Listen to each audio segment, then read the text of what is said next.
परमहंस स्वामी श्री अड़गड़ानंद जी महाराज के प्रवचन, उपदेश और शिक्षा से जुड़े अपडेट के लिए कृपया हमारे चैनल को सब्सक्राइब करें, नोटिफिकेशन पाने के लिए बेल आइकॉन दबाएं और अच्छा लगे तो वीडियो साझा करें। बोलिए सद्गुरु। ओम श्री सद्गुरुदेव भगवान की जय।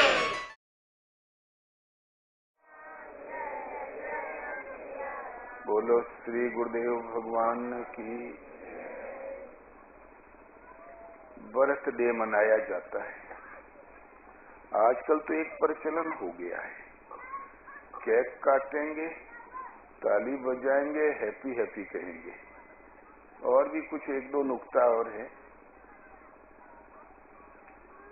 हमारे भारतवर्ष में कभी किसी व्यक्ति का बर्थडे नहीं मनाया गया, और जिन्होंने आत्म साक्षात्कार कर लिया, पूर्णत्व प्राप्त कर लिया, सदा रहने वाला जीवन और सदा रहने वाला शांति प्राप्त कर ली, उन महापुरुषों का दिन मनाया जाता है। महावीर जयंती, बुद्ध जयंती, तुलसी जयंती, कबीर जयंती, राम जन्म, कृष्ण जन्म,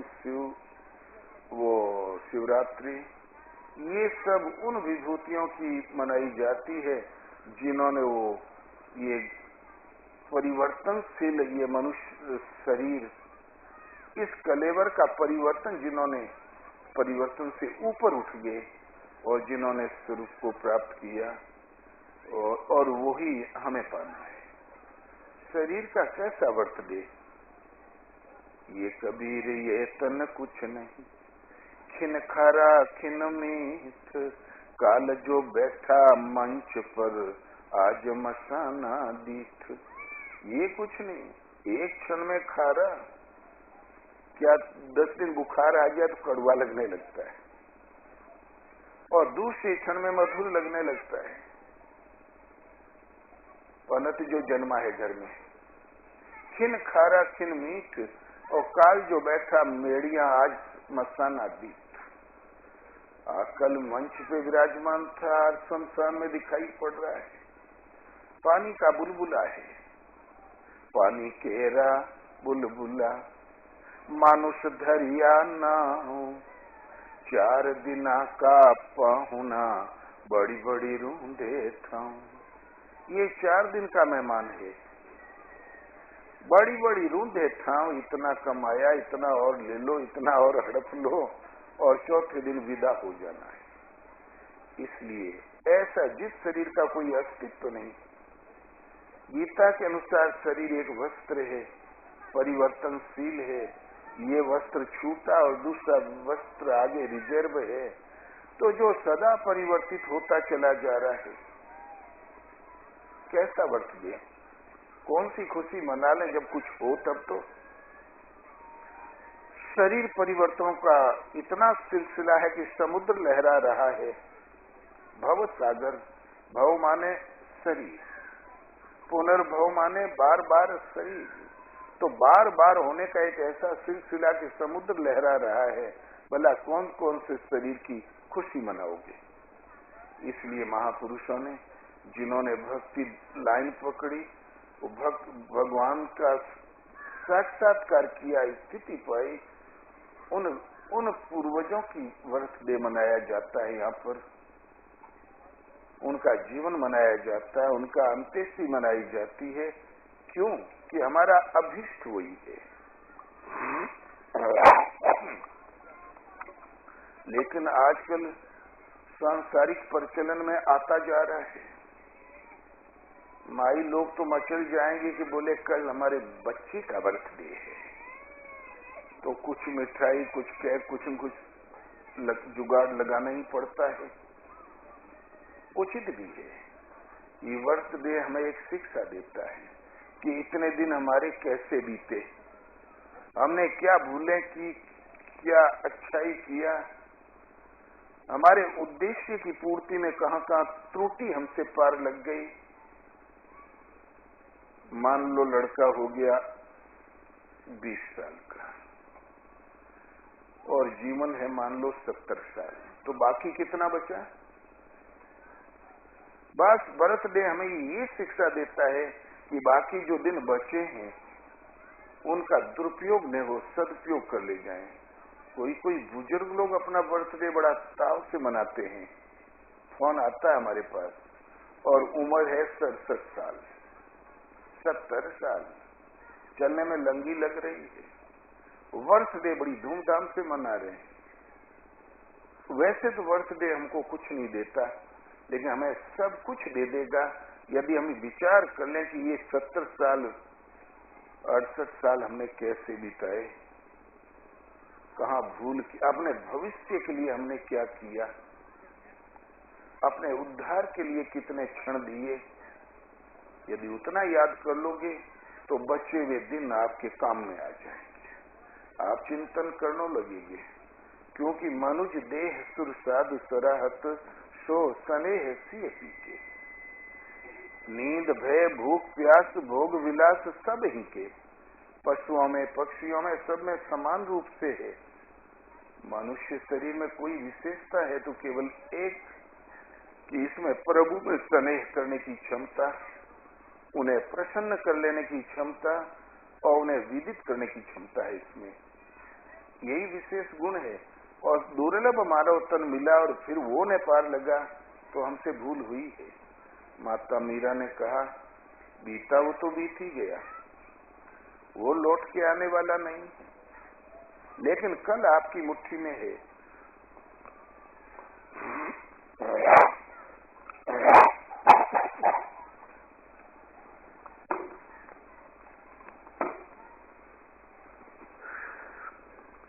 तो अब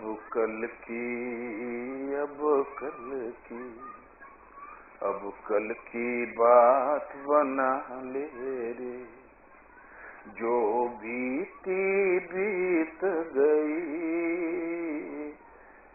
दुनिया की रीत यही।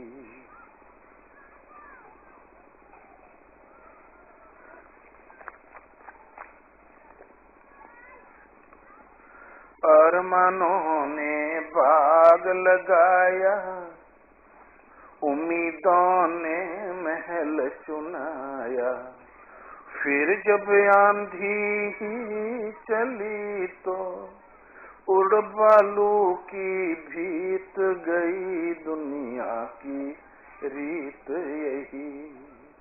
अब कल की बात बना ले रे, जो बीती बीत गई, दुनिया की रीत यही। पत्थर की दो दीवालों से दरिया की रवानी रुक न सके, तकदीर किसी की लाख करे, आजाद विरागिन झुक न सके, जल जल कर सोना खराब बने, दुख सह कर प्रीत नई, दुनिया की रीत यही।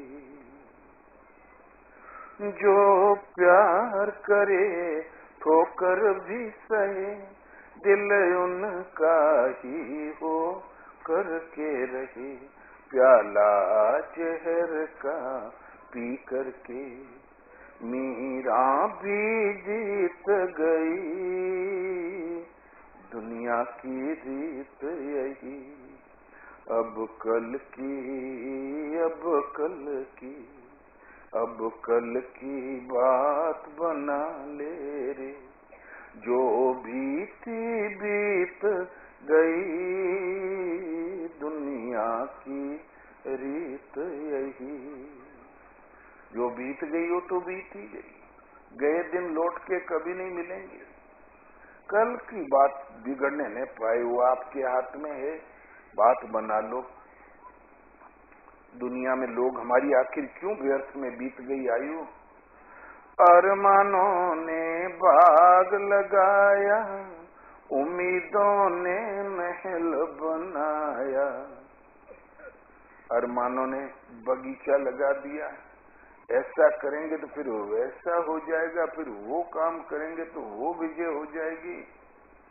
प्रधानी में अब के जीत गए तो फिर आगे एमएलए का फॉर्म भर देंगे। अरमान अरमान, और मान लिया हमसे कुछ नहीं पार लगा तो कहेंगे लड़का होनहार है, ये कमाएंगे तो घर भर देंगे। उम्मीद लड़का वो मान लो कि वैसे ही गटर मस्ती में जी रहा है तो बोले ये तो सरवा ये तो गए, लेकिन नाथ हमार बड़ा होनहार है। इससे उम्मीद फिर आगे बनी रहती है। तो अरमानों ने बाग लगाया, उम्मीदों ने महल चुनाया, किंतु फिर जब आंधी ही चली तो उड़बालू की भीत गई, दुनिया की रीत यही। किंतु फिर जब संस्कारों का झोंका आया, पता नहीं किधर से हवा चली किधर पहुंचा दिया। भैया खा पी के सोए थे, बिल्कुल साफ सुथरे एकदम, कोई बीमारी नहीं, सुबह आंख ही नहीं खोला। कभी कभी घटना घटती है। भैया यहाँ से हंसी खुशी गए थे और लेकिन वो रोड में क्या बताओ, टेम्पू वाले थोड़ा छू गया, सब पर पानी फिर गया। जब संस्कारों की रील आती है, संस्कार ठीक समय पर घटित होता नहीं, एक सेकंड आगे न पीछे। जब दशरथ शरीर छूट गया, भरत विलखते हुए राम के पास पहुंचे, बोले भैया पिता अकाल मृत्यु असमय में चले गए, और भैया ये पूर्वजों का समृद्धिशाली साम्राज्य, हर राजा ने इसको संभाला है, संवारा है, ये संवरा हुआ साम्राज्य, इसकी रक्षा मैं नहीं कर पाऊंगा, इसलिए घर चलिए। भगवान राम ने कहा भरत पिता ठीक समय पर गए, यही काल निश्चित था, काल आया ही नहीं तो मरे कैसे। काल आने से पूर्व कोई मृत्यु को प्राप्त नहीं होता और काल आने के बाद कोई जिंदा नहीं रहता, यही काल निश्चित था।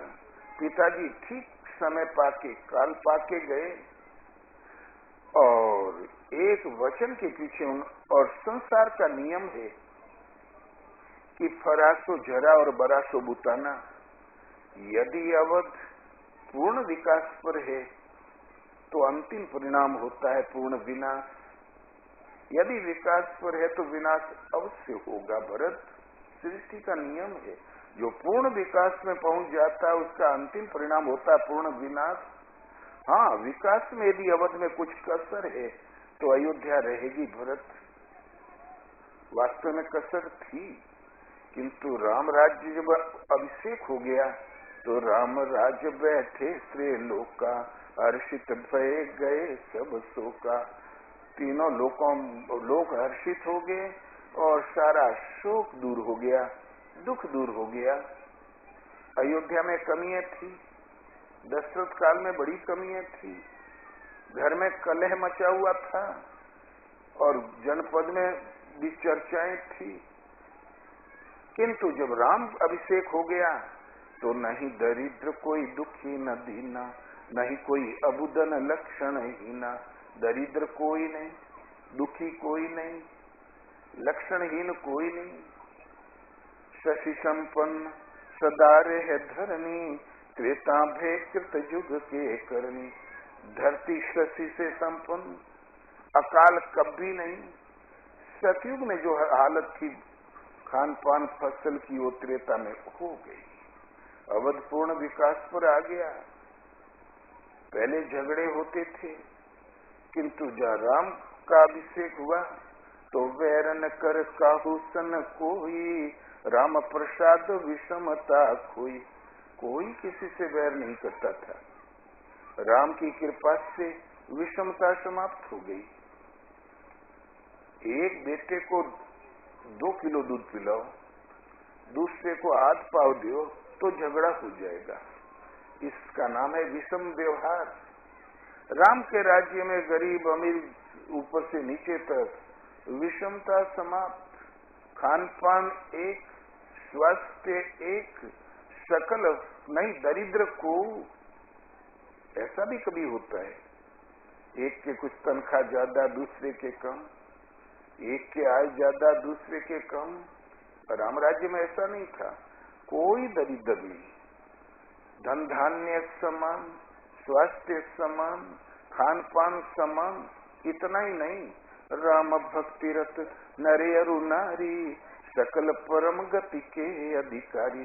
राम भक्ति में अनुरक्त थे नर और नारी, और सभी परम गति के अधिकारी थे। राम जब अयोध्या से चले धाम, सबको साथ ले भी गए। अवध के विकास में कमियां थी, राम के अभिषेक के साथ पूर्ण हो गई। जब अवध पूर्ण विकास में आया तो अंतिम परिणति हुई पूर्ण विनाश। राम गए तो अयोध्या भी चली गई। तो भरत जो यदि अयोध्या पूर्ण विकास पर है तो विनाश अवश्यंभावी है, उसे होना ही होना है। बिना उपाय वाले में किसी कार्य में व्यर्थ की चिंता क्यों भरत? हाँ, विकास में कमी है तो अयोध्या रहेगी, और काल आने से पूर्व कोई मरता नहीं, काल आने के बाद कोई जीवित रहता नहीं। यदि काल आया नहीं तो पिता गए कैसे? वो ठीक समय पर गए भरत, यही काल निश्चित था। तो घटनाएं तो काल पाके घटती है, लेकिन मनुष्य के अरमान, मनुष्य की आशाएं, तो अरमानों ने बाग लगाया, उम्मीदों ने महल चुनाया। फिर जब आंधी ही चली तो उड़ बालू की भीत गई, दुनिया की रीत यही। फिर जब संसार के संयोग वियोग की तूफान चला, सब बालू की भीत थी, उड़ गई। जो कुछ हमने ठोस कदम उठाए सब बालू की भीत, क्योंकि संसार में तो हमने कुछ किया है। उमा कहूं मैं अनुभव अपना, सत हरि भजन जगत सब सपना। हे पार्वती, निजी अनुभव कहता हूँ, सत्य हरि है, हरि का भजन है, जगत तो एक सपना है। तो भला सपने की दीवारें कब तक ठोस रहेंगी? ये सपना आपका घड़ी दो घड़ी का, और वो सपना 70, 80, 85 साल का, और क्या। फिर लौट के वो अपना घर अर्जित क्यों ही इज्जत प्रतिष्ठा कोई भी तो नहीं देख पाता। सपना नहीं तो क्या। भगवान शिव ने कहा जगत में एक सपन है, सपन संसार है। ये मीरा कहती है बालू की भीत है, उड़ बालू की भीत गई, दुनिया की रीत यही। फिर मनुष्य बड़ा प्रबंध करता है, बड़े ठोस कदम उठाता है। तो पत्थर की दो दीवालों से दरिया की रवानी रुक न सके, तकदीर किसी का लाख करे, आजाद विरागिन झुक न सके। पत्थर की दो दीवारें खड़ी करने से दरिया की रवानगी नहीं रुकती। लोग जरूर बांध बांधते हैं, कुछ दिन में साफ हो जाते हैं, ये स्थायी नहीं।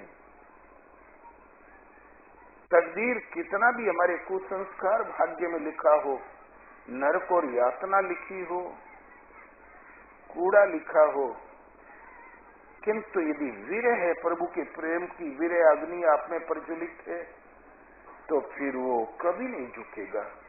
कितने भी अवरोध खड़े हों, वो कभी पीछे घूम के नहीं देखेगा। कोई ऐसा विकार नहीं कि उसका रास्ता अवरोध कर दे।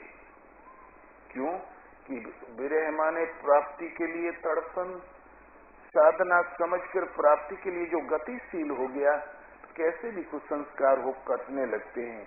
मंत्र महामणि विषय ब्याल के, बेतत कठिन कुंक भाल के। मंत्र एक महान मणि है, असाध्य कुंक, घोर नरक और यातना लिखी है भाग्य में, वो भी मिट जाएंगे। तो तकदीर लाख कितना भी अड़ंगा लगाए, सचमुच प्रभु के चरणों में लो लग गई, विरह की अग्नि प्रज्वलित हो गई। वो झुक न सके, वो उनके झुकाने से नहीं झुकेगा। विपत्ति आएगी और कटती चली जाएगी। केवट के भाग्य में कुछ नहीं लिखा था। विधाता ने तो इस ढंग से जन्म दिया कि साधु समाजन जासू लेखा, राम भक्ति करता सुन रेखा। साधु समाज तो उसने कभी देखा ही नहीं था और राम भक्ति की तकदीर में रेखा ही नहीं थी। एकदम बिल्कुल नील बना के विधाता ने जन्माया,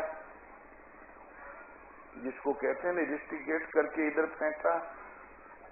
और समाज ने उसको कौन स्थान दे रखा था?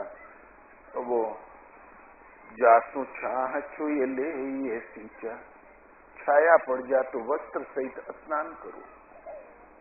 समाज ने तो ये दुर्दशा कर रखी थी, वहां बैठा रखा था कि छाया न पड़े। जासू छाह छुई ले ये सींचा, छाया पड़ गई तो छींटा दो पानी का, छू दिया हो तो स्नान करो वस्त्र समेत।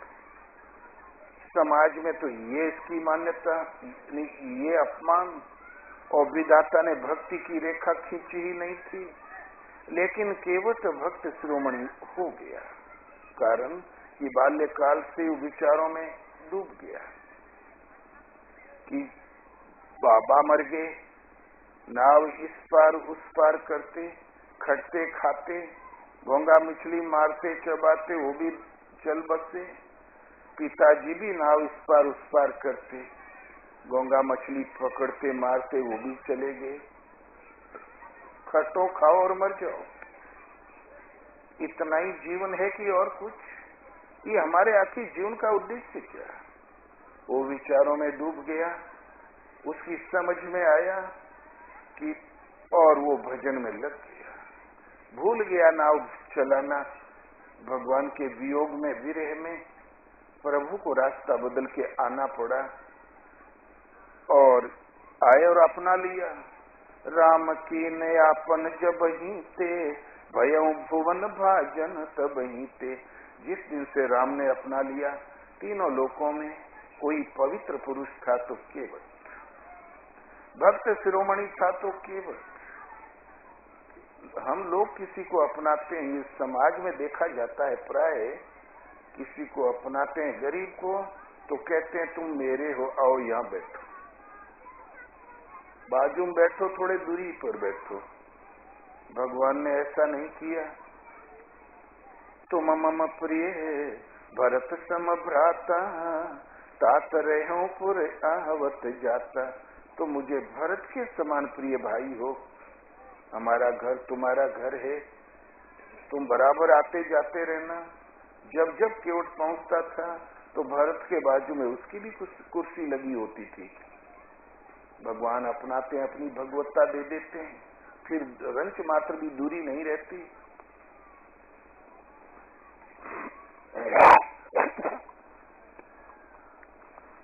तो भाग्य में तो कुछ नहीं लिखा था, तकदीर ने तो बगावत कर रखी थी, किंतु लाख कुसंस्कारों की रीलें आई, सब कटती चली गई और विरही भक्त ने भगवान को विदित कर लिया। केवट भक्त शिरोमणि हो गया और तकदीर में कुछ नहीं था। तो तकदीर किसी की लाख करे, आजाद विरागिन झुक न सके। विरह की वेदना भी जागृत हो गई, प्रभु के मिलन की तड़फन पैदा हो गई, प्रेम जग गया, वो कभी नहीं झुकेगा। कोई ऐसा कुसंस्कार नहीं जो भजन से न कट जाए। मनुष्य कर्मों का गुलाम नहीं, भाग्य का दास नहीं, भाग्य का निर्माता है। भगवान कहते हैं कर्मानुबंधिनी मनुष्य लोके, मनुष्य योनि में कर्मों के अनुसार बंधन तैयार होता है। शुभ करो तो शुभ, अशुभ करो तो अशुभ। तो इसलिए लाख तकदीर में भूसा भरा हो, सचमुच प्रभु के चरणों में प्रीति लग गई, विपत संपत हो जाएगी, शत्रु मित्र हो जाएंगे। इतना ही नहीं, गरुड़ सुमेरु रेणु समताही, राम कृपा करी चितवा जाही। गरुड़ जी सुमेरु पहाड़, हिमालय सिर पे गिरने के लिए आ रहा है ना, आएगा जरूर। किसी ने फेंका नहीं है, वो आप ही के किसी जन्म की कमाई है। वो चला आ रहा कुसंस्कार, सिर पे हिमालय पहाड़ आने वाला आएगा तो जरूर, अन्यथा कैसे पता पाओगे कि ये कुसंस्कार भी था। लेकिन भारहीन होके रक्षण होके गिर जाएगा। वो गरल सुधारी पुकर मिटाई, गोपद सिंधु अनल शीतलाई, विश्व अमृत में परिवर्तित हो जाएगा। शत्रु मित्र हो जाएंगे और गोपद सिंधु अथाह समुद्र भव समुद्र उतना ही बच जाता है जितना गाय ने जमीन पर पांव रखा, थोड़ा सा गड्ढा हो गया, चुल्लू भर पानी भर गया, बस उतना ही है आपके लिए समुद्र। गोपद सिंधु अनल शीतलाई, और ये त्रेतापों की ज्वाला में शीतलता आ जाएगी। गोपद का एक अर्थ तो होता है गाय ने जहाँ पांव रखा वहां थोड़ा सा गड्ढा बना, लेकिन भगवत पथ में आध्यात्मिक जगत में गो माने मन सहित इंद्रिय, गो गोचर जहाँ लगी मन जाई, सो सब माया जाने भाई। इंद्रियों और इंद्रियों के विषयों में जहाँ तक मन उड़ान भरता है, जहाँ तक बुद्धि निर्णय लेती है, सो सब माया जाने भाई। वो माया है, सत्य कदापि नहीं। तो गो माने मन सहित इंद्रिय, और जो विरह है प्रभु का जब वरद पड़ जाता है सिर पर, तो शत्रु मित्र अथा भव संधु उतना ही रह जाता है जितना आपके इंद्रियों का आयतन है। इंद्रियों की जितनी दूरी तक दौड़ शेष बची बस उतना ही है समुद्र, सिमट गया समुद्र। इसलिए और वो कृपा कब करते हैं? जो विरही भगत है उसके लिए। तो इन महापुरुष का कहना है कि पत्थर की दो दीवालों से दरिया की रवानी रुक न सके, तकदीर किसी की लाख करे, आजाद विरागिन झुक न सके। विराग्नि प्रेम की जागृति ये स्वतंत्र है, इसको रोकने वाला कोई नहीं। जहाँ श्रद्धा से डोरी लगी तो भगवान ही साथ संभाल करने लगते हैं। इसलिए माया में कुछ भी ऐसा नहीं कि उसको रोक सके। माया देर करती है, मिटा नहीं सकती। तो आजाद विरागिन झुक न सके। लेकिन ये विघ्न ही क्यों आता है? विघ्न अनिवार्य है। जल जल कर सोना खराब बने, दुख सहकर प्रीत नई, दुनिया की रीत यही। जितना सोने को तपाओगे उतना ही वो अच्छे कैरेट में बढ़ता जाएगा, खरा होता जाएगा, मैल धुलता जाएगा। तो ईश्वर पथ में जो ये दबाव आता है, ये दबाव ही साधकों की कसौटी है, उससे घबराना नहीं चाहिए। प्रहलाद नहीं घबराए, जबकि समुद्र में फेंक दिया, हाथियों से कुचलवाया, ध्रुव नहीं घबराए, माता मीरा भी नहीं घबराई। तो प्रभु की मंजिल मिलती है उसको जो तूफानों से लड़ता है, चाहे प्रलय के बादल घिरे हों, आगे ही आगे बढ़ता है। प्रेम में विघ्न तो है, जो प्यार करे ठोकर भी सहे, दिल उनका ही हो करके रहे। जब प्यार कर ही लिया तो रास्ते में लाख अवरोध आवे, ठोकर भी सहे। ठोकर तो सहना ही पड़ेगा, ठोकर किसी ने मारी नहीं। पूर्व जन्म का हमारे संस्कारों की रील है, वही ठोकर के रूप में घटित हुआ करता है। ये तो निमित्त है कि फलाने ने विघ्न डाला, उस गरीब का कोई दोष नहीं। ये होनी का चक्कर है। एक महात्मा जा रहे थे रामेश्वरम, रास्ते में जंगल पड़ता ही है, पड़ गया। बहुत बड़ा जंगल पड़ता है, सबरी वन वगैरह उधर ही है। 6 डाकुओं ने घेर लिया। तो बोले भाई जो कुछ है ले लो।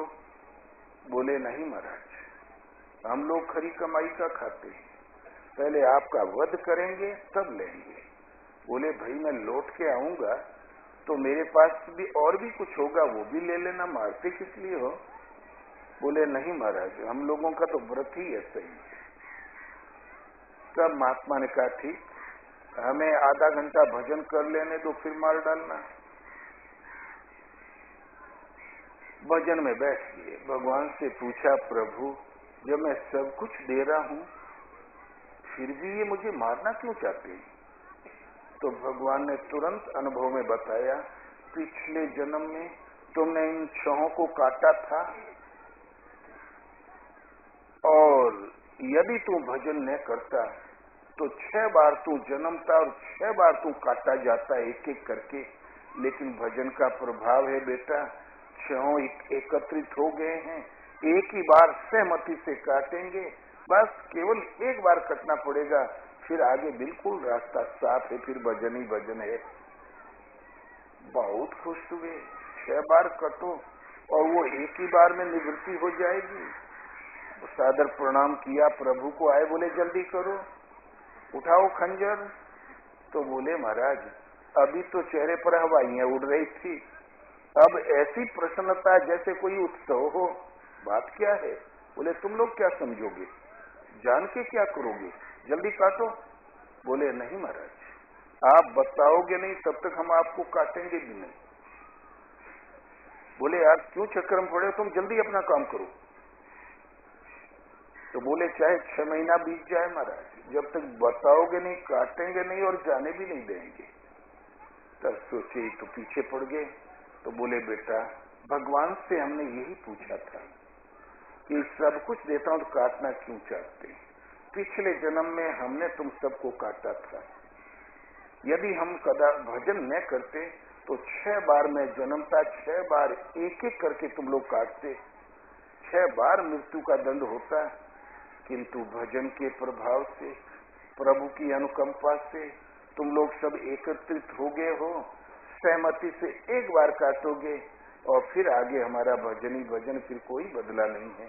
शरीर एक वस्त्र है बेटा, बदल जाएगा फिर मिल जाएगा, तुम जल्दी करो। तब डाकू बोले अरे महाराज तब तो आप फिर दोबारे बदले हैं, ये हम जो कर रहे हैं ये बदले हैं? बोले हाँ बदले हैं, बदलाव पर तो सृष्टि टिकी हुई है, तब तो आप हमें भी काटोगे? बोले ये तो अवश्यम भावी है, बदलाव पर तो विधाता की सृष्टि चलती है।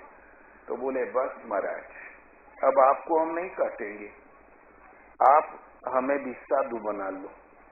मर गए जंगल में छिपते छिपते, हमसे तो पशु अच्छे हैं बेचारे, स्वच्छंद विचरते तो हैं।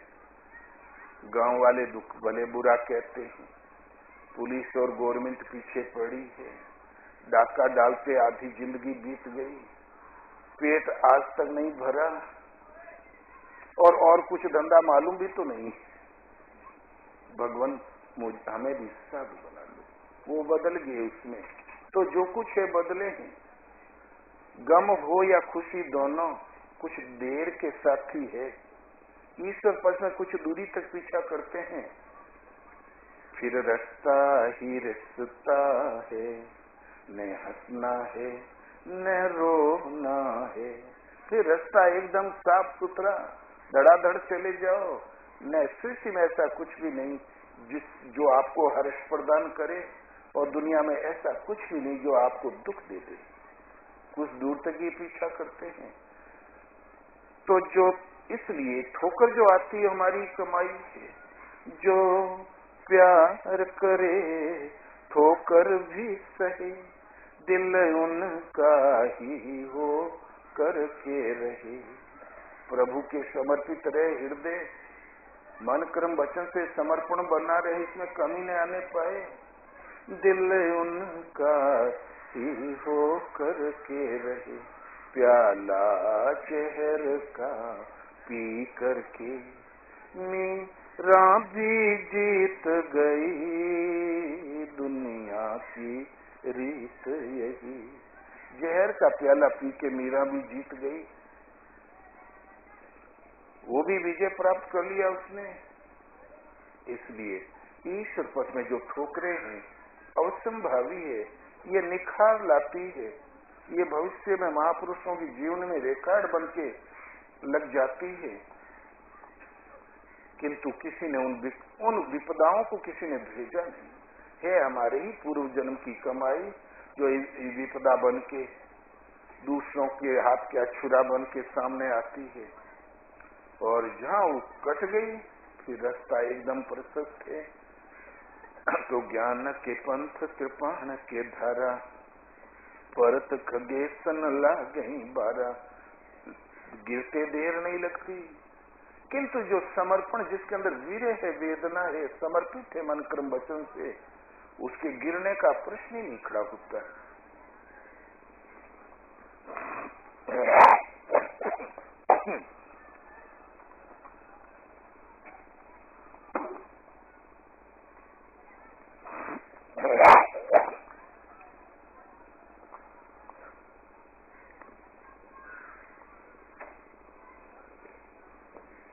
गुरु महाराज कहा करते थे, गुरु महाराज का कहना था, मैं पतित होना चाहूं तब भी नहीं हो पाऊंगा, भगवान हमको होने ही नहीं देंगे। वो कहां से जाओगे? वो नाथ के रस्सी अपने हाथ में लेके चल रहे हैं दाहिने बाएं। हम भूल करना चाहें तब भी नहीं कर सकते। तो माया में ऐसा कोई वज्रापात नहीं कि आपको नष्ट कर दे। केवल एक गुण होना चाहिए, समर्पण और श्रद्धा।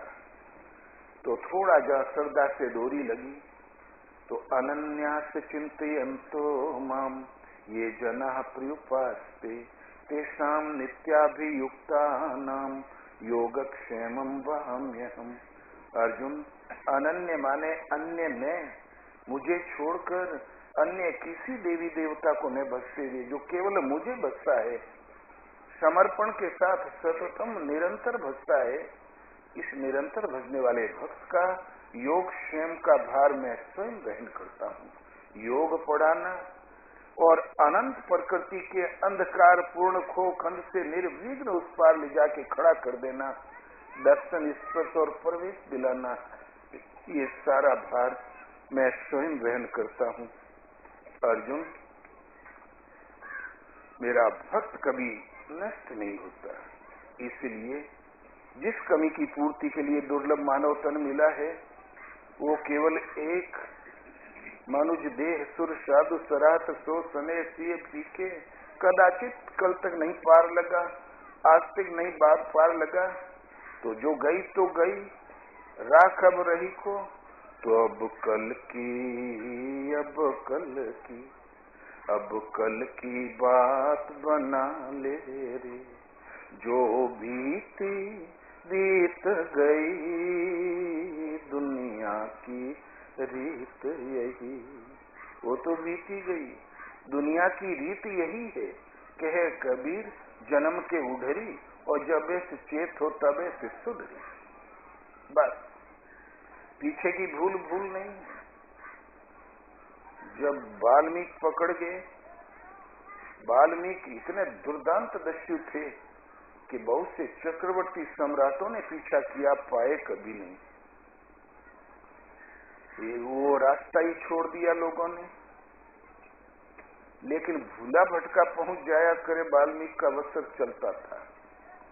15 दिन के सन्नाटे के बाद एक दिन सप्त ऋषि उधर से निकल गए, झाड़ियों में से झपट के निकला, खबरदार जो कुछ है रख दो यहाँ पर।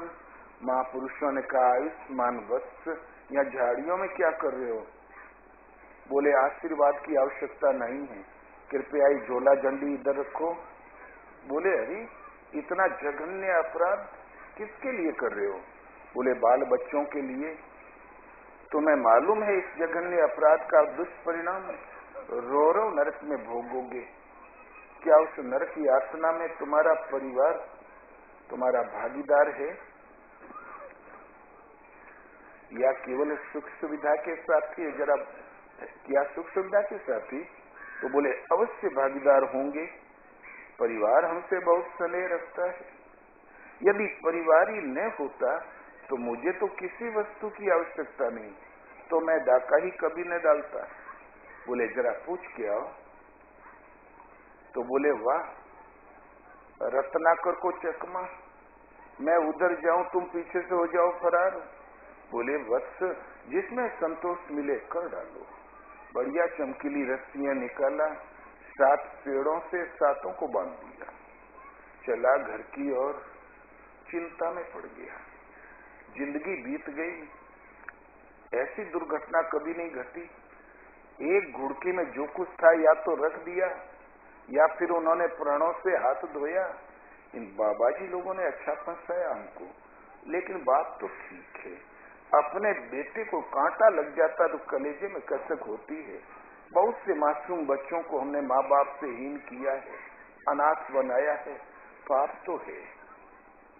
ये विचार करते हुए घर पहुंचा तो घरवाली रास्ते में मिल गई। बोले क्यों? ये जो रात दिन में डाका डालता, बहुत सी हत्याएं हो जाती है, बहुत से मासूम बच्चे अनाथ हो जाते बगैर माँ बाप के। उसका परिणाम है रो रो नरक। तुम उसमें भागीदार हो या केवल सुख सुविधा की? औरत तो बहुत बिगड़ी। बोले अरे हमने कहा था डाका डालो, भला काम क्यों नहीं करते हो? अग्नि का फेरा डाल के लाए थे कि सारी सुख सुविधा, खान पान, कपड़ा लत्ता सब व्यवस्था करूंगा। आप अपना कर्तव्य का पालन कर रहे हो, व्यवस्था कर रहे हो, तो हमारे ऊपर कोई एहसान नहीं है। तो आप शपथ ग्रहण करके तो लाए ही थे हमको। हम नहीं जानते पाप आप, हम भी धर्म कर्म करते हैं, आपन करनी पार उतरनी। बड़ी ठेस लगी। जब हम मैं माल पानी लेके आया करता था तो एक फरलांग आगे आके गठड़ी ले लेती थी कि आप थक गए होंगे, चरण छूती थी, फूल चढ़ाती थी। आज अच्छी बाघिन हो गई। बड़ी ठेस लगी। लड़कों से पूछा क्यों, पाप में भी भागीदार हो? बोले नहीं बाबा, कुछ माल पानी लाए हो तो इधर बढ़ाओ, नहीं तो फिर जाओ। वृद्ध पिता लेटे हुए थे खटिया में, 90 साल के। बोले पिताश्री, मैं ये जो च्यवनप्राश, ये दूध, ये दवाई कैसे आती मालूम है? मैं डाके डाला करता हूँ, बहुत सी हत्याएं हो जाती है, उसका दुष्परिणाम है रो रो नरक। आप भागीदार हैं या केवल सुख सुविधा के साथी हैं? तो बुढ़वा बहुत बिगड़ा। बोले नालायक, श्रवण कुमार ऐसे सुपुत्र हुए हैं, माता पिता को पाप मुक्त करने के लिए कांवर में लाद के पैदल तीर्थ भ्रमण करा रहे हैं, और मैं एक अभागा ऐसा बाप हूँ कि तू ऊपर से पाप परोस रहा है। मैं तो वैसे ही नरक भोग रहा हूँ। दिन पार लग जाता तो रात काटे नहीं कटती। जब पुरवैया हवा चलती है तो गठिया बात, जहाँ देखो तहाँ दर्द। भागता है कि नहीं यहाँ से? बस दिल टूट गया। चला संतों की तरफ। जीवन में उसने कोई पुण्य नहीं किया था, कभी नहीं सोचा भी नहीं था, किंतु अब जो चला है तो संत दर्शन के लिए चला। घर से 2-1 किलोमीटर तो जंगल में बंद ही थे। तो संत मिलन को जाइए, तज माया अभिमान, एक एक पग आगे पड़े, कोटि यज्ञ समान। वाल्मीकि पूर्ण श्रद्धा और समर्पण के साथ एक एक कदम आगे बढ़ा रहा था। बस इतना ही पुण्य उसका था। गया, खोला और चरणों में लौट गया। बोले भगवान, मेरे ऐसा आतताई चंडाल का भी क्या उद्धार हो सकता है? जघन्य अपराधी पापी का। उन महापुरुषों ने कहा नहीं रत्नाकर, तुम पापी नहीं हो, तुमने अपने जीवन में कोई पाप कभी नहीं किया, तुम्हें मालूम ही नहीं था कि पाप क्या होता है, पुण्य क्या होता है, तुम केवल अनजान थे। बोलो राम तो जन्म का चंडाल। ये पवित्र नाम न मुंह से निकले। लड़खड़ा के बोले माँ, बोले और कोशिश करो, बोले रा, बोले जरा मिला के पढ़ो, तो बोले मरा। बोले ठीक, तुम मरा ही पढ़ो, हम लोग लौट के नहीं आवे तब तक यहाँ से हिलना मत। इस जलाशय का पानी पियो, ये पेड़ फूल पत्ती खाओ, किसी से बात मत करना, देखना भी मत। अब भोजन पानी मिल गया, देखने की जरूरत ही को नहीं। जिस टेक से उड़ाका डाल रहा था उसी साहस और उसी पराक्रम से गुरु महाराज की आज्ञा में लग गया, तल्लीन होके लग गया। 12 वर्ष बाद जब वो महापुरुष आए तो वाल्मीकि की समाधि लग चुकी थी। दीमकों ने बाम्बियों के ढेर लगा दिए थे मिट्टी के। बाम्बी के ढेर का नाम वाल्मीकि है, इसी की वजह से उनका नाम वाल्मीकि पड़ा। कालांतर में ठोक ठाक के जगाया तो उलटा नाम जपत जग जाना, वाल्मीकि भय ब्रह्म समाना। मरा मरा जप रहे थे, पता नहीं कब मरा राम में बदल गया, राम ध्यान में बदल गया, ध्यान समाधि में बदल गया और वाल्मीकि भय ब्रह्म समाना। थे तो कोल किरात जंगली, दस्यु और बधिक, किंतु ब्रह्म के समानांतर स्थिति पा गए। भगवान राम भी वन में गए तो मोनी कहूँ राम दंडवत कीना, आशीर्वाद विप्र वर दीना। उन विप्र शिरोमणि ने आशीर्वाद दिया। वो कोलभील थे, ब्रह्म ऋषि का डिग्री पद पा गए। भील जाति करनी कुटिल, धर्म सुना नहीं कान, सदगुरु के कारण मिला विप्र रूप सम्मान। महापुरुषों ने कहा तुमने कोई पाप ही नहीं किया, हम अनजान बालक है, उसको किसने बताया था क्या सच है क्या झूठ है। ऐसी परिस्थिति में जो किया जाता है ना, वो तो अनभिज्ञता है, वो अचेता अवस्था है। और जब समझ काम करने के बाद भूल होती है वो पाप पुण्य कहलाता है। बोलो श्री गुरुदेव भगवान की ओम।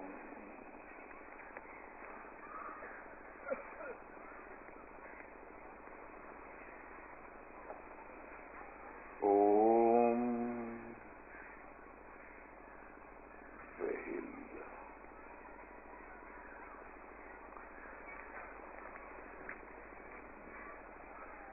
एक सेठ ने सुग्गा पाल रखा था, माताओं ने उसको मेहनत करके पढ़ाया।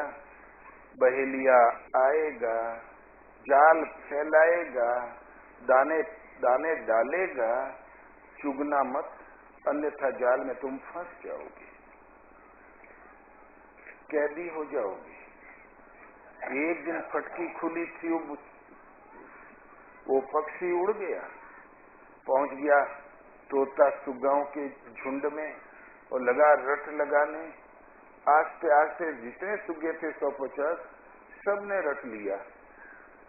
बहेलिया आएगा, जाल फैलाएगा, दाना छिड़केगा, चुगना मत अन्यथा फंस जाओगे। एक दिन बहेलिया जाल लेके चला आ रहा था, जब ऊपर से सुग्गों की रट सुनी कि बहेलिया आएगा, जाल फैलाएगा, दाना फैलाएगा, चुगना मत नहीं तो फंस जाओगे। बहेलिया बड़ा दुखी हुआ, अरे इनको तो मालूम है ये नहीं फंसेंगे, जाल जाल फैलाना व्यर्थ है, यहाँ पर ये तो सावधान है। लौट गया। जब 15-25 कदम लौटा तब याद विचार किया, कर्म करने से पहले हट जाना ही तो कायरता है। मैं अपना कर्म करूं, फंसे चाहे न फंसे। फैलाया जाल, छिड़का दाना और सुगे सब बोले बहेलिया आएगा, जाल बिछाएगा, दाना छिड़केगा, मत चुगना अन्यथा फंस जाएगा। ये रट लगाते हुए आए और टूट पड़े दाने पर, चुगने लगे और सब फंस गए। भगवान सही प्रेम करना चाहिए, इस तोता रटन थे, इससे कुछ नहीं। इसलिए शांत भाव से अंतर मन में एक प्रभु में श्रद्धा स्थिर करके जो उन्हें पुकारे उस 2-2.5 अक्षर का नाम राम, चलते फिरते उठते बैठते खाना खाते पानी पीते प्रभु के स्मरण में के लिए कोई जगह पवित्र नहीं होती। केवल श्रद्धा और समर्पण होना चाहिए। प्रेम पूरी हृदय से खुरपी चलाते, बच्चा खिलाते, रोटी खाते, स्मरण नाम याद आया करे, स्मरण चलता रहे। तो और सुबह शाम बैठकर आधा घंटा समय उससे दो। ये प्रोपरगंडा की वस्तु नहीं। जितना अंतर मन से जो सुमरन करता है उतना ही भगवान के पास जल्दी संदेश पहुंचता है। तो सुमरन ऐसा कीजिए। जाने सुमिरनहार के जाने करता रही, न जाने संसार। बोलो श्री गुरुदेव भगवान की जय।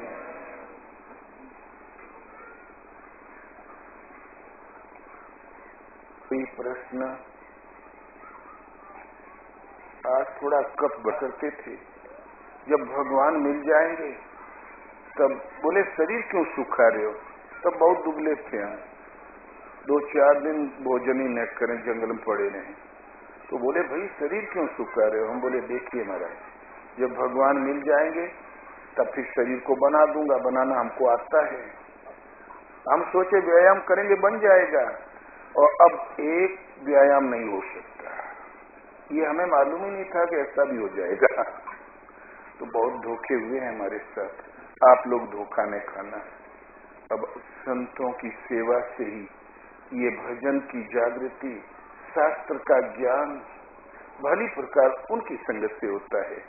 जे श्रद्धा संबल रहित नहीं संतन कर साथ, तिन कहूँ मानस अगमयति जिन्हि न प्रिय रघुनाथ।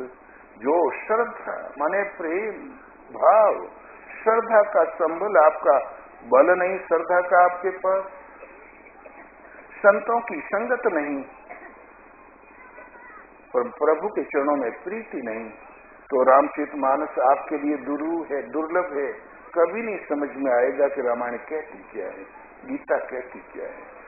शास्त्र कोई बिरला महापुरुष जानता है, और उनके संरक्षण में बिरला ही अधिकारी पढ़ता नहीं। सब पढ़ते हैं और नहीं जानते हैं।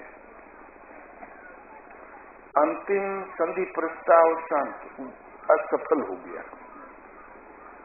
भगवान कृष्ण को असफल करना ही था। भगवान जब लौटने लगे तो कर्ण पहुंचाने आया। बोले केशव, दुर्योधन की भूल पर आप मुझे क्षमा कर दें।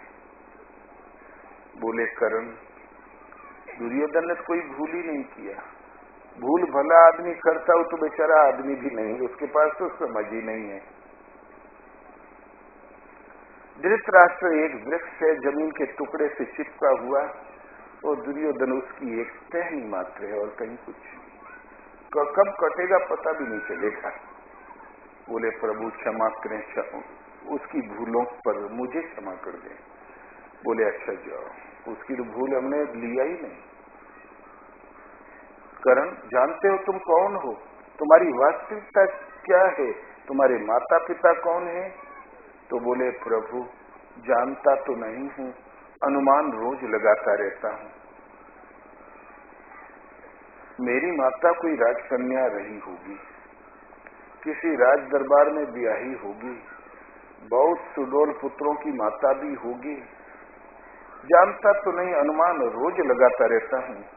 कारण कि जिस वस्त्र में मुझे लपेटा था वो राजकीय वस्त्र है, आज भी रखा हुआ है। क्या आप जानते हैं भगवान? बोले अच्छी तरह करण। बोले जल्दी बताइए प्रभु। बोले तुम 5 महारथी सूरवीरों के ज्येष्ठ भ्राता हो। बोले 5 महारथी तो पांडव हैं केवल। बोले हाँ, तुम कौन थे हो? तुम युधिष्ठिर के ज्येष्ठ भ्राता पांडु पुत्र सूर्य पुत्र हो। संपूर्ण सत्य यही है करण। कर्ण की आंखों में अश्रु छलक आए, हृदय द्रवित हो गया। बर्राई आवाज में बोला केशव, विधाता की विडंबना देखो।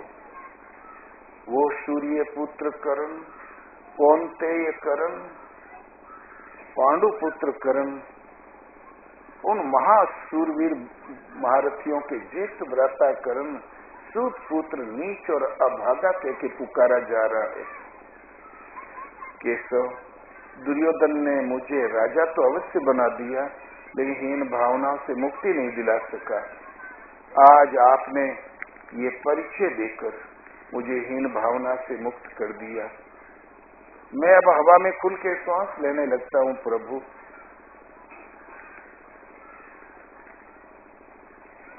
कहिए इस शुभ समाचार के बदले आपको मैं आपकी क्या प्रिय कार्य करूं? भगवान कृष्ण का करण, तुम अपने भ्राताओं से मिल जाओ। जहाँ 6 भाई एक में हुए, कोई सोच भी नहीं सकता कि इन पर भी हमला किया जा सकता है। एक अरबों लोगों का रक्तपात टल जाएगा। तुम सम्राट बनोगे, युधिष्ठिर युवराज होंगे, महापराक्रमी अर्जुन और भीम तुम्हारे अंगरक्षक होंगे, विनय नकुल सहदेव तुम्हारी सेवा में सदा प्रस्तुत रहेंगे। कर्ण, तुम अपने भाइयों से मिल जाओ। तब कर्ण ने बड़ी लंबी सांस छोड़ी और कहा, केशव, मैं दुर्योधन का ऋणी हूँ। ऋण मुझे पसंद नहीं, इसलिए मैं युद्ध तो उसी की तरफ से करूंगा।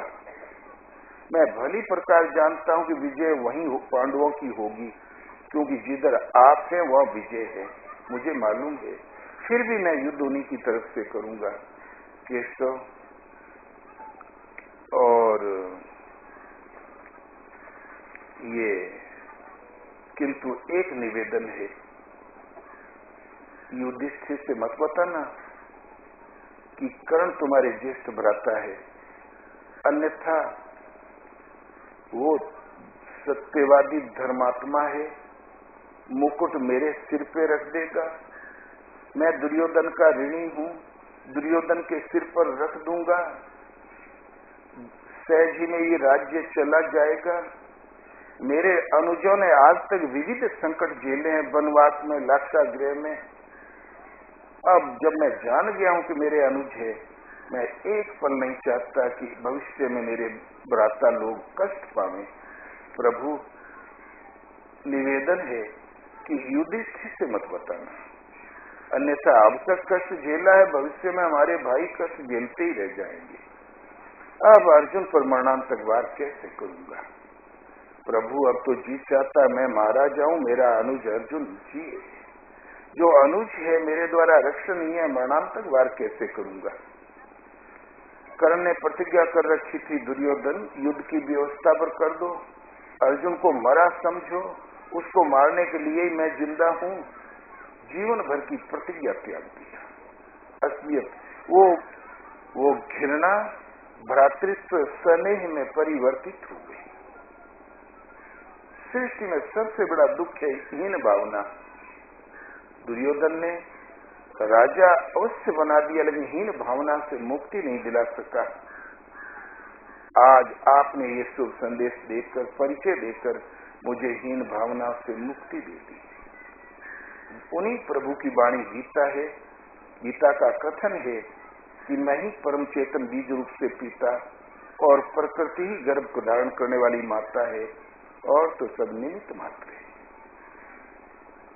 ममई वांसो जीव लोके, मेरा विशुद्ध अंश है, उतना ही पावन जितना भगवान स्वयं। इसलिए गीता भेदभाव से मुक्ति दिलाती है, हीन भावनाओं से मुक्ति दिलाती है, और भजन का अधिकार उन सबको देती है जिन्हें मनुष्य शरीर उपलब्ध है। अनित्यम सुखम इमं लोकम प्राप्य भजस्व माम। सुख रहित क्षण भंगुर दुर्लभ मानव तन को पाकर भजन कर। भजन का अधिकार उन सबको है जिन्हें मानव तन उपलब्ध है। अब आपका मानव तन ये भारत की धरती पर हुआ हो, चाहे अरब में, यूरोप में, ध्रुव प्रदेश में, आप पशु नहीं है, कीट नहीं है, मनुष्य है। तो भगवान कहते हैं दुर्लभ मानव तन को पाकर मेरा भजन कर, और मनुष्य मेरा विशुद्ध अंश है, उतना ही पावन जितना भगवान। तो सारे भेद भावनाओं, हीन भावनाओं से मुक्ति और भ्रातृत्व स्नेह में बांध देती है गीता। और वो गीता परम तत्व परमात्मा के श्रीमुख का सीधा प्रसारण है। भगवान को तो हम चाहते हैं, लेकिन उनकी बात नहीं मानते, तब कैसे खुश होंगे? कोई लड़का कहे हाँ बाबू ठीक है, बोले बेटा देखो गाय वहां बांध देना, भैंस को भी चारा डाल देना, और हम जरा बाहर जा रहे हैं और वो न डाले। फिर कोई काम किया, हाँ बाबू बिल्कुल ठीक है, और न करे, तो 4 दिन बाद पिताजी कहेंगे इस ससुरा न पैदा हुआ होता तो ठीक रहा। नाराज हो जाएंगे, दुखी हो जाएंगे। तो भगवान को तो हम चाहते हैं, भगवान का आदेश मानते ही नहीं। ये भगवान का सीधा आदेश है। भगवान का कहना, अर्जुन हम दोनों के इस संवाद को इन भटके हुए भक्तों में जो कहेगा उसके द्वारा मैं पूजित हो जाऊंगा। वो मुझे प्राप्त होगा। वो कानों से सुनेगा केवल, मान लो कानों से हमने सुना, पार ही नहीं लगा, तब भी उत्तम लोगों को प्राप्त होगा। और जो कहेगा उसके समान मेरा प्रिय कार्य करने वाला इस संसार में और कोई नहीं होगा। तो यदि कुछ नहीं तो भगवान के प्यारे तो वैसे ही हो, केवल गीता का संदेश प्रसारित करने मात्र से सुन लोगे तब भी उत्तम लोग, आश्रम में ढाल दोगे तो भगवत पथ और कोई शास्त्र हो भी नहीं सकता। सृष्टि के आरंभ में इसी का प्रादुर्भाव हुआ था। मनु महाराज को विरासत मिली थी, यही विशुद्ध मनु स्मृति है, श्रीमद् भगवद गीता। 2-3 वो संस्कृत में, संस्कृत हमारी भाषा नहीं है, अब हम नहीं समझ सकते। उसको यथावत जानने के लिए यथार्थ गीता की 2-4 आवृत्ति अवश्य कर ले, फिर न संदेह न भविष्य में कभी होगा। गीता मानव दर्शन है। ये मैं आज तक ये आदर संसार कर रहा गीता का, लेकिन किसी संस्था की ये आधारशिला नहीं बन सकी गीता, हिंदुओं की भी नहीं। 4 श्लोक हर संप्रदाय वाले रट रहे हैं, लेकिन किसी का धार्मिक शास्त्र नहीं बन सकी। क्यों कि संस्थाएं कोई न कोई रूढ़ी, कोई न कोई परंपरा से चिपकी होती हैं। गीता में किसी परंपरा का कोई स्थान नहीं है, न जाति का, न भेद का, न भाव का, मानव दर्शन है। जितनी हिंदुओं की है उतनी मुसलमानों की, उतनी सबकी। अतः जिस दिन गीता को समझ के 2 कदम रखते पड़ जाएगा तो मोक्ष तो नहीं हुआ, मुक्ति का आरक्षण भली प्रकार हो गया। अर्जुन, इस गीतोक्त साधना को समझकर चलने पर आरंभ का नाश नहीं, सीमित फल रूपी दोष नहीं।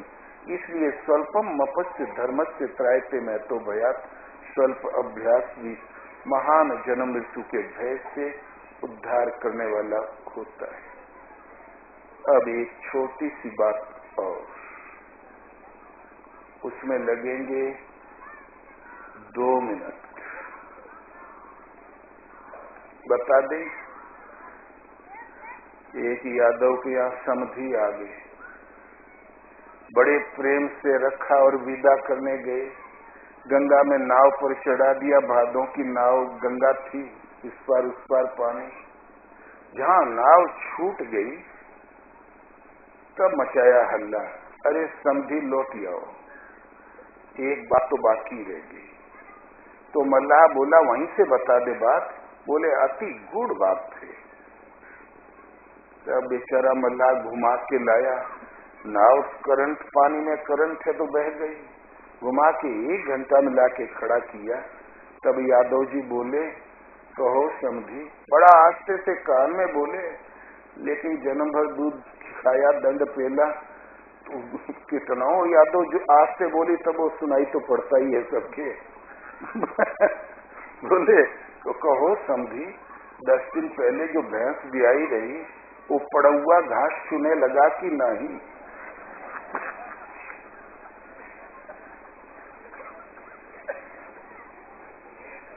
तो मल्लाहुआ बिगड़ा, एक डंडा मार किया। बोले यह गूढ़ बात रही। जरा सी बात, परमात्मा एक, श्रद्धा प्रेम पूरी हृदय से समर्पण के साथ लगो। परमात्मा यदि परम धाम है तो सदगुरु संत ही भजन की जागृति और पूर्ति पर्यंत पथ रक्षक है। भजन न तो लिखने में आता है, न वाणी से कहने में आता है। अनुभवी सदगुरु की टूटी फूटी सेवा और टूटी फूटी उनके निर्देशन के अनुसार साधना करने से वो हृदय में जागृत हो जाया करता है। इसलिए दान दया दम तीरथ मज्जन, जहाँ लगी धर्म कहत सुरती सज्जन, सब कर फल हरि भक्ति सुहाई, और सो बिनु संतन काहू पाई। बगैर संत के आज तक किसी ने पाया ही नहीं। ओम श्री सद्गुरुदेव भगवान की जय।